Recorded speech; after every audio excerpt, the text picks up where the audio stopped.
Hello friends, this is Hariom and welcome back to learning hub. बात करेंगे आज की वीडियो में 31 मार्च को हुए Kumaon university BEd entrance exam के सॉल्यूशन की। और जो ऑफिशियल जो आंसर की है उसको आने में लगभग 1 वीक तो लगेगा।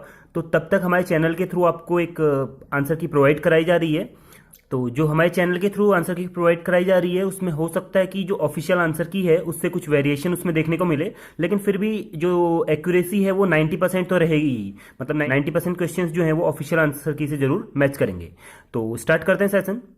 और एक दो बातें मैं आपको बताना चाहूँगा कि जो भी आपको हमारे चैनल के थ्रू प्रैक्टिस सेट्स करवाए गए थे, उन प्रैक्टिस सेट्स में से 8 से 10 क्वेश्चंस तो ऐसे हैं जो कि डायरेक्टली पूछे गए थे पेपर में, और बहुत सारे क्वेश्चंस थे जो कि इनडायरेक्टली पूछे गए थे। तो यदि आपने प्रैक्टिस सेट सही से किए होंगे, उनकी प्रैक्टिस की होगी, तो आपको जरूर उससे हेल्प मिली होगी, ऐसा मैं मानता हूँ।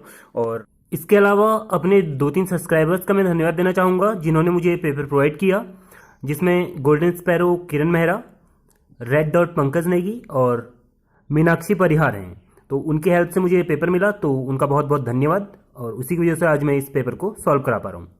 यदि आप में से किसी के पास कॉमर्स ग्रुप का जो पेपर है वो हो, तो आप मुझे प्लीज़ उसको जो है मेरी मेल आईडी पे सेंड कर सकते हैं, और मैं कोशिश करूंगा कि उसका सॉल्यूशन भी आपको करवाया जाए जल्द से जल्द।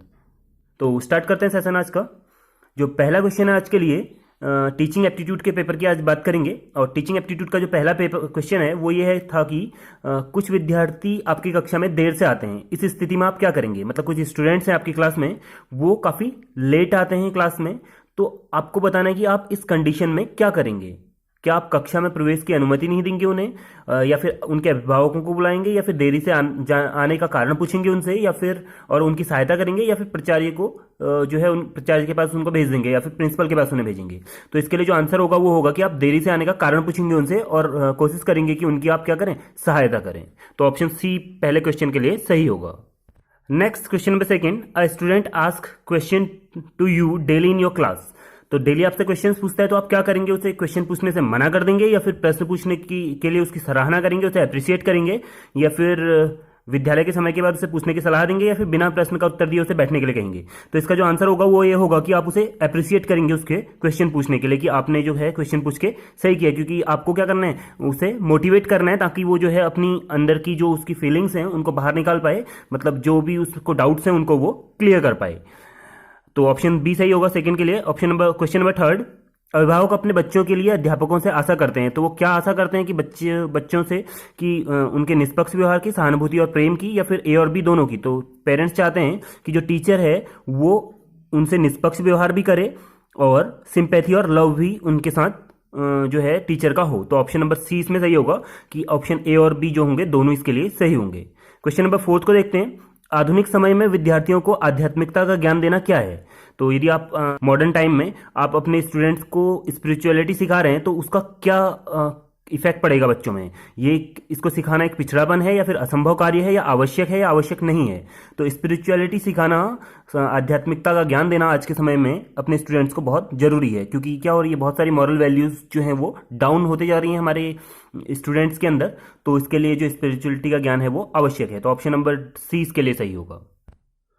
अगले क्वेश्चन को देखते हैं। Question number fifth, participation in all the programmes of the school is necessary because. तो सभी कार्यक्रमों में भाग लेना क्यों जरूरी होता है स्कूल का। इससे सीखने का अवसर मिलता है, या आत्मविश्वास बढ़ता है, या फिर व्यक्तित्व का विकास होता है। तो ये तीनों चीजें इसमें होती हैं। तो ऑप्शन डी इसके लिए सही होगा। नेक्स्ट क्वेश्चन नंबर सिक्स, एक विद्यार्थी आपकी कक्षा में दुर्व्यवहार करता है, तो आप क्या करेंगे, उसे कक्षा से में बाहर खड़े होने के लिए कहेंगे, या उसे कक्षा से बाहर जाने के लिए कहेंगे, या चुपचाप अपना कार्य करते रहेंगे, अपने शिक्षण को सहायक सामग्री के साथ रुचिकर बनाएंगे।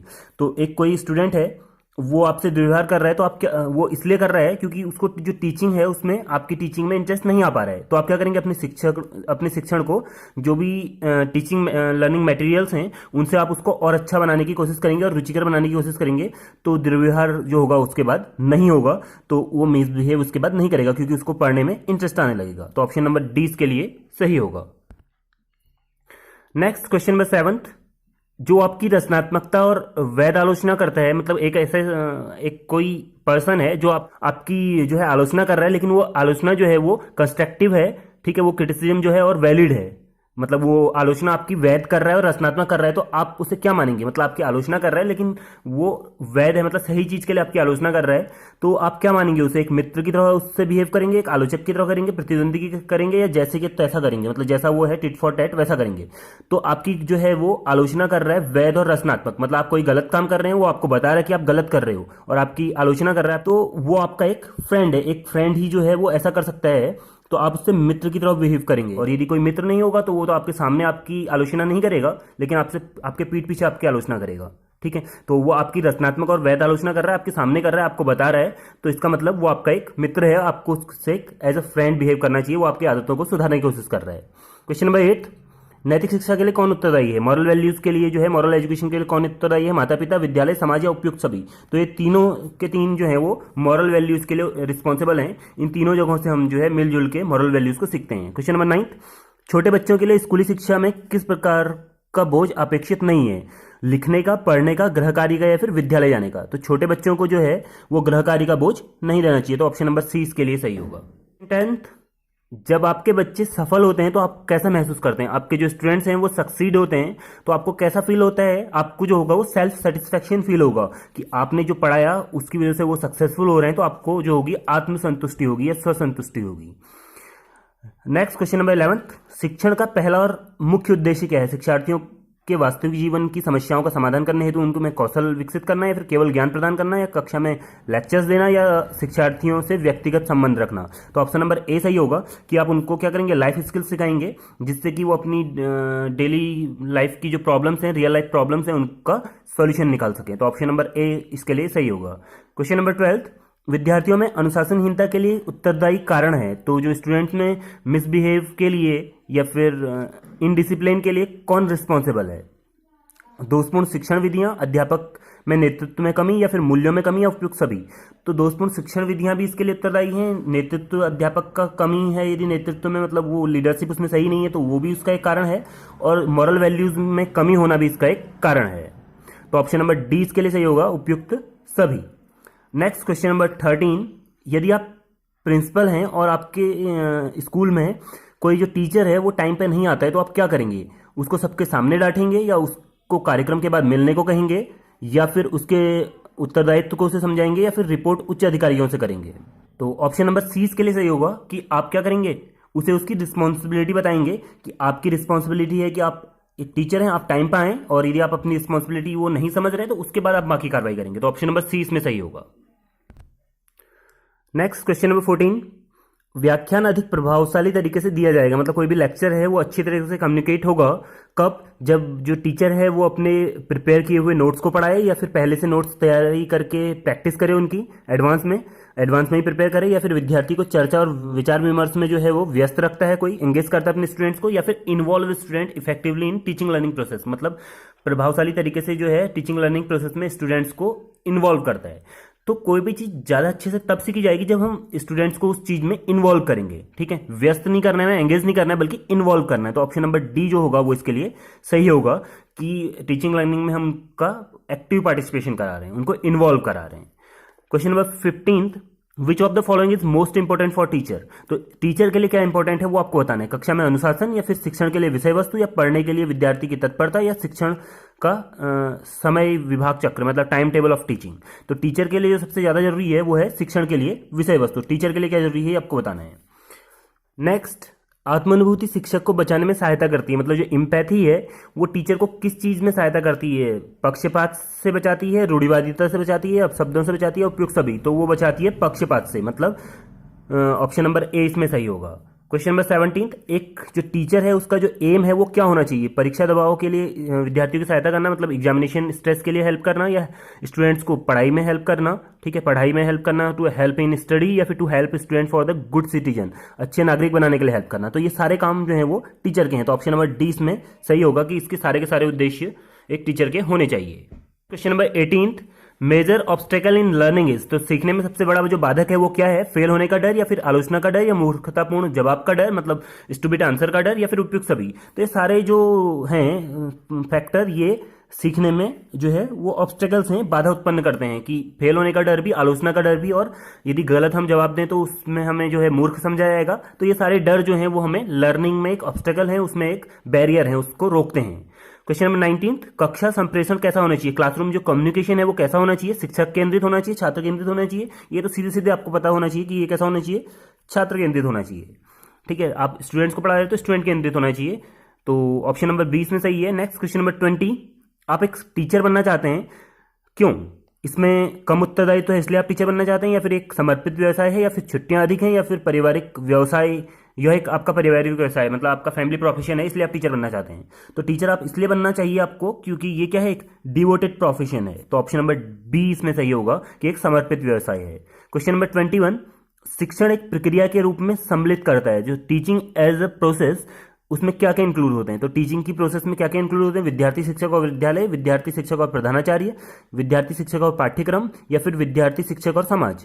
तो विद्यार्थी शिक्षक और पाठ्यक्रम ये तीनों चीजें जरूरी होती हैं टीचिंग के लिए। प्रधानाचार्य का होना या ना होना कोई जरूरी नहीं है, विद्यालय हो ना हो, लेकिन विद्यार्थी शिक्षक और पाठ्यक्रम ये तीनों चीजें होनी चाहिए, तभी हम क्या कर पाएंगे, टीचिंग कर पाएंगे। तो ऑप्शन सी इसमें सही होगा। क्वेश्चन नंबर 22, विद्यार्थियों की अधिकतम भागीदारी शिक्षण कि किस विधि से संभव है? सबसे ज्यादा पार्टिसिपेशन कौन सी मेथड से जो है वो पॉसिबल है स्टूडेंट्स में? व्याख्यान विधि से, वाद विवाद से, या फिर टेक्स्ट बुक मेथड से, या फिर स्टोरी टेलिंग से? तो जब हम डिस्कशन कराते हैं तो उसमें जो होते हैं ज्यादा से ज्यादा लोगों का पार्टिसिपेशन होता है, सब अपने अपने जो व्यूज हैं उनको रखते हैं। तो ऑप्शन नंबर 20 में सही होगा, इसमें ज्यादा पार्टिसिपेशन संभव है स्टूडेंट्स और सारे स्टूडेंट्स का। तो ऑप्शन नंबर 20 में सही होगा। क्वेश्चन नंबर 23, आप शिक्षण कार्य निम्न में से कहां करना पसंद करेंगे? अपने गांव में, अपने क्षेत्र में, अपने कस्बे में, अपने प्रांत में, या फिर देश में किसी भी स्थान पे? तो ऑप्शन नंबर डी इसमें सही है। क्वेश्चन नंबर 24, सर्वोत्तम शिक्षण कार्यक्रम वह है जो बालक की आवश्यकता अनुसार बनाया गया हो, या फिर बालक की योग्यता अनुसार बनाया गया हो, या उसकी रुचि के अनुसार बनाया गया हो? तो ये तीनों सही हैं। तो उसके आवश्यकता अनुसार भी होना चाहिए, योग्यता अनुसार भी होना चाहिए, और रुचि के अनुसार भी होना चाहिए। ठीक है, उसे इंटरेस्ट नहीं आएगा तो वो भी अच्छा नहीं है, योग्यता के अनुसार नहीं है वो भी सही नहीं है, तो और उसकी नीड के अकॉर्डिंग नहीं है तो वो भी सही नहीं है। तो तीनों के तीन आंसर सही है कि जो पाठ्यक्रम है, जो करिकुलम है, वो तीनों को, जो एजुकेशनल प्लान है या प्रोग्राम है, वो तीनों के लिए के अकॉर्डिंग होना चाहिए। ठीक है, इंटरेस्ट के अकॉर्डिंग भी, एबिलिटी और जो नीड है उन तीनों के अकॉर्डिंग। क्वेश्चन नंबर 25, छात्रों में स्वाध्याय का विकास कैसे किया जा सकता है? मतलब आप उसमें सेल्फ स्टडी के लिए उसको कैसे उसके अंदर सेल्फ स्टडी को डेवलप कर सकते हो? स्वाध्याय के महत्व पर व्याख्यान देके, तो केवल व्याख्यान देके काम नहीं चलेगा, छात्रों की रुचि के अनुसार पाठ्य सामग्री देके। तो ये हो सकता है कि वो किस चीज को पढ़ना चाहते हैं उसके अकॉर्डिंग आप क्या करो, उनको जो लर्निंग मटेरियल है वो आप उनको प्रोवाइड कराओ। ठीक है, उनकी रुचि के अनुसार। तो इससे क्या होगा, स्वाध्याय में उनकी जो है वृद्धि होगी, मतलब वो स्वाध्याय करना सीख जाएंगे। नेक्स्ट क्वेश्चन नंबर 26, शिक्षक के रूप में आप प्राथमिकता देंगे एज अ टीचर, आपकी जो प्रायोरिटी होगी वो क्या होगी? अपने व्यक्तिगत कार्यों की, या बच्चों को ट्यूशन कक्षाओं के लिए प्रेरित करने की, या फिर शिक्षण अधिगम को के लिए, या फिर विद्यालय स्वच्छता आपकी जो प्रायोरिटी होगी? तो आपकी प्रायोरिटी होनी चाहिए टीचिंग लर्निंग। तो ऑप्शन नंबर सी इसमें सही है। क्वेश्चन नंबर 27, क्लास में आपकी दृष्टि में सबसे महत्वपूर्ण क्या है, सबसे इंपॉर्टेंट क्या है क्लासरूम में? अरेंजमेंट ऑफ फर्नीचर, या फिर स्टेटमेंट ऑफ टीचर, या फिर टीचिंग मटेरियल, या फिर न्यू टीचिंग मेथड्स? तो स्टेटमेंट ऑफ टीचर जो है वो सबसे ज्यादा इंपॉर्टेंट होता है क्लासरूम में।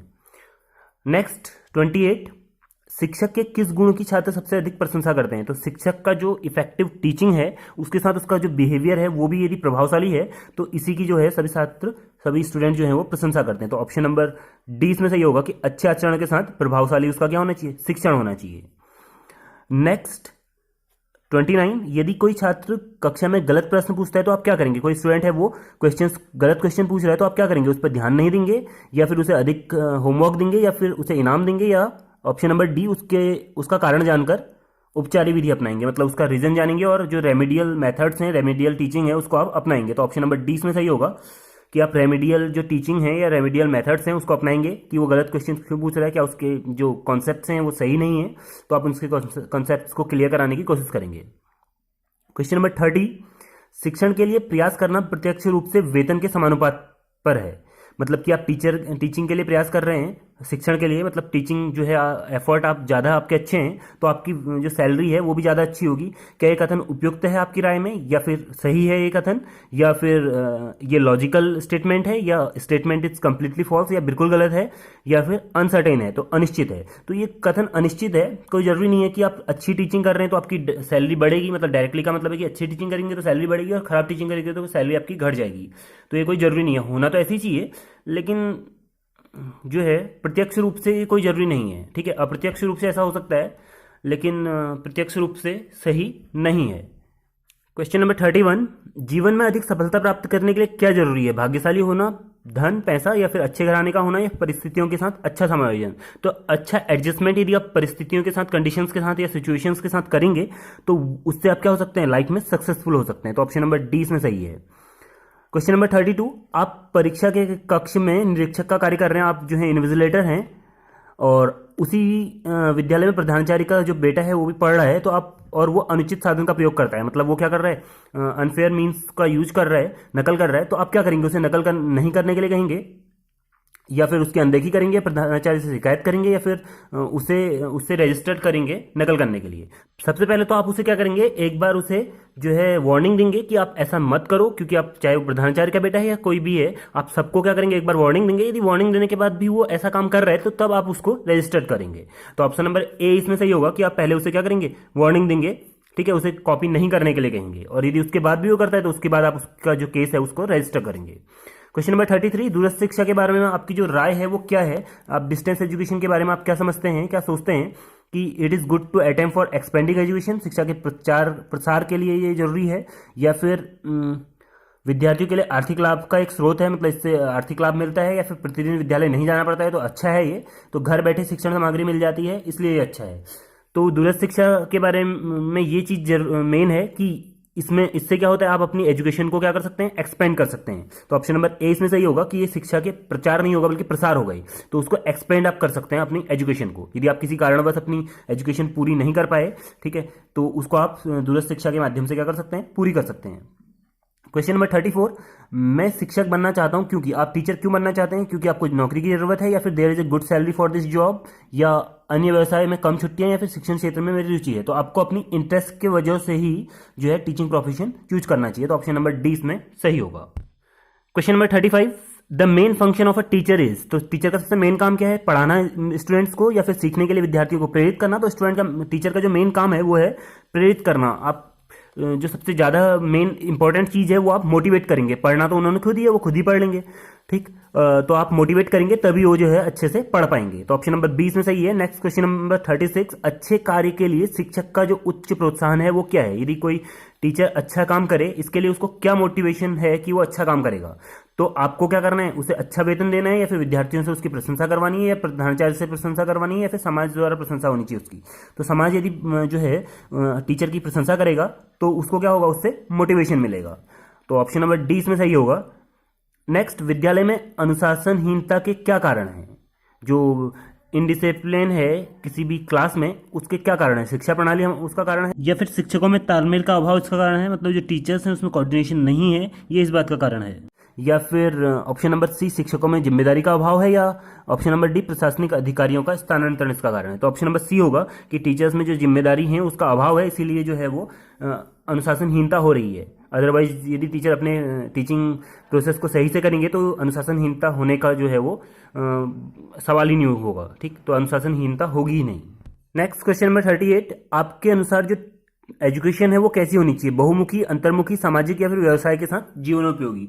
तो वो यूजफुल होनी चाहिए, लाइफ के साथ साथ हमारी जॉब ओरिएंटेड भी होनी चाहिए वो, ठीक है, लाइफ में भी हम उसको काम कर सकें और साथ ही साथ वो जॉब ओरिएंटेड भी हो, मतलब हमको जो जॉब है वो भी उससे मिल जाए, तो दोनों काम उसमें होने चाहिए। Question number 39, which role of a teacher is appreciable to maintain discipline among the student? तो कौन सा ऐसा टीचर की एबिलिटी है जिसको अप्रिशिएट किया जाता है अनुशासन बनाने के लिए? प्रशासनिक क्षमता और अच्छा आचरण। तो ऑप्शन नंबर ए ही इसमें सही होगा कि उसकी प्रशासनिक क्षमता और आचरण अच्छा होगा तो अनुशासन अपने आप बन जाएगा।